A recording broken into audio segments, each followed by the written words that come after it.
নমস্কার বন্ধুরা, আজ দেখাবো লাল ডাঁটা চচ্চড়ি। লাল ডাঁটার মধ্যে লাল শাকের ডাঁটা নিয়ে নিয়েছি, আর নিয়ে নিয়েছি ছিম কেটে রেখেছি, কুমড়ো আর আলু ছোট ছোট করে। এগুলো সব ভালো করে নুন দিয়ে ধুয়ে নিয়ে নিয়েছি, আর কড়াইতে দিয়ে দিয়েছি তেল আর পাঁচফোড়ন। এবার আমি এইগুলোকে এর মধ্যে দিয়ে দিচ্ছি, সব একসঙ্গে দিয়ে দিচ্ছি। আপনারা চাইলে আলাদা করেও দিতে পারেন। আপনারা দেখছেন ভিলেজ কিচেন উইথ মৌমিতা।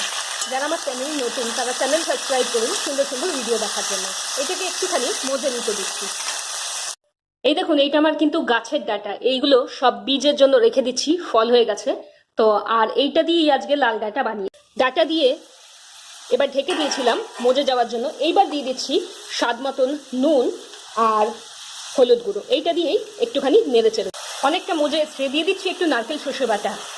চচ্চড়িতে একটা চচ্চড়িতে একটু নারকেল সর্ষে বাটা না দিলে একদমই ভালো লাগে না। দিয়ে দিচ্ছি কাঁচা লঙ্কা। এইটা দিয়ে মিলিয়ে একটু ঢেকে দিই। একটা চচ্চড়ি রেডি। গরম গরম ভাত বা রুটির সঙ্গে সার্ভ করুন, আর আপনার অভিজ্ঞতা আমার সঙ্গে শেয়ার করুন। ভিডিওটা ভালো লাগলে লাইক শেয়ার